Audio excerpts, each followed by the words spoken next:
آپ سب کی سلامتی ہو. اور آج میں ایک خوبصورت بائبل سے ٹاپک لیا گیا ہے کہ بھائی دیکھیے کہ ایک فیمس ورس ہے, اس کا میں بتانا چاہ رہی ہوں, یہ زبور ہے, بڑی فیمس ورس ہے, خداوند میرا چھپانا مجھے کمی نہ ہوگی. دیکھیے بھائی یہ ایک پاورفل, سننے میں بھی اور پڑھنے میں بڑا پاورفل نظر آتا ہے. بہت سارے ایسے لوگ ہیں جن کی زبانی میں نے سنا ہے کہ ہم نے گھر پر بھی دیواروں پر بھی چپ لگائی ہوئی ہے خداوند میرا چھپانا ہے. اکثر لوگوں نے باہر گیٹ پر بھی لگایا ہوتا ہے, اور بعض اوقات لوگ پڑھ کر بھی سوچتے ہیں خداوند میرا چھپانا مجھے کمی نہ ہوگی. پھر بھی لوگوں کی شکایات ہوتی ہے کہ ہمیں پھر بھی اس کے باوجود, پڑھنے کے باوجود بھی ڈر رہا ہے یا بیڈ اسپرٹ ہم پر ہیوی ہو رہی ہے. یہ مجھے تو سمجھ نہیں آیا, تو پلیز ہمارے ناظرین کو بتائیے گا کیوں ان کی زندگیوں میں بدلاؤ نہیں آ رہا. جی بالکل, خداوند میرا چھپانا مجھے کمی نہ ہوگی.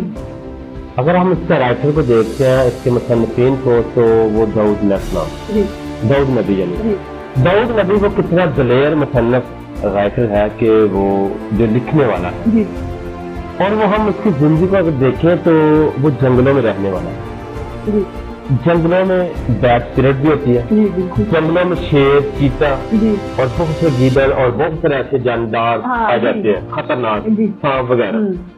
اور اسے پتا ہے, وہ جانتا ہے, جس پرسنالٹی کو وہ مانتا ہے, جس کے حضور جھکتا ہے, جس کے حضور گاتا ہے, بجاتا ہے, اس کو اس سے پتا ہے کہ وہ میرا چھپان ہے اور اس سے کمی نہیں ہوئی.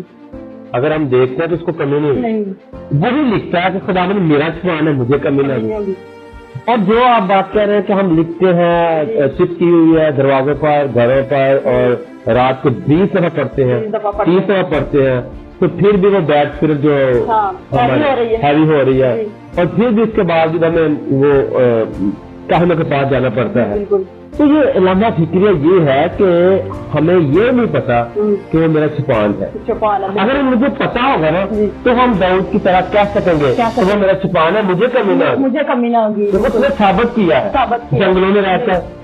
ٹھیک ہے, وہ اب لمحہ فکر یہ ہے, ہم ہوٹوں سے تو اے خداوند کہتے ہیں, پر لکھا ہے تمہارے دل مجھ سے بہت دور ہے. بات یہ کہ ہمیں پتا ہونا چاہیے کہ وہ میرا چھپان ہے, مجھے کمی نہ ہوگی. باہری وہ کر رہے ہیں, الفاظ کہہ رہے ہیں, یہ ہوٹوں سے ہے. تو جب ہم جان جائیں گے, جس پرسنالٹی کو ہم مانتے ہیں, جس کے حضور جھکتے ہیں, جب اسے جان جائیں گے, مان جائیں گے, تو پھر میرا خیال ہے کہ کمی نہ ہوگی, میرا ایمان ہے. ایسے لوگ بہت سارے ہیں جو اس بات کو صرف ہونٹے سے کہتے ہیں, اور جب کوئی مسئلہ بنے, جب کوئی پریشانی آئے, تو تب ہی اس آیت کو, اس ورڈ کو وہ ریپیٹ کرتے ہیں, پڑھتے ہیں, یا تب ہی کھولتے ہیں. تو ایسا نہیں, اسے پراپر اپنی زندگی میں لے, کیونکہ لکھا ہے تم مجھ میں قائم رہو, میری باتیں تم میں, اور تم جو چاہو گے تو ہو جائے گا. اس کا مطلب ہم جان نہیں پاتے کہ وہ واقعی میرا چھپان ہے. اس کا مطلب ہم ظاہری کہہ رہے ہیں, ہمارا یقین ہے, پورا فیتھ نہیں ہے اس پر.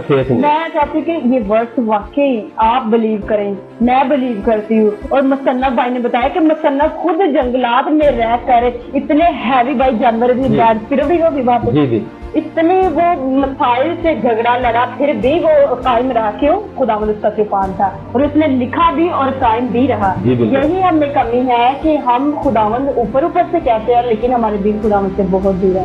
اسی طرح اپنے خداوند کو اپنا چھپان ہی بنائیے گا, اور آپ کی زندگی میں کبھی کمی نہیں ہوگی. And God bless you.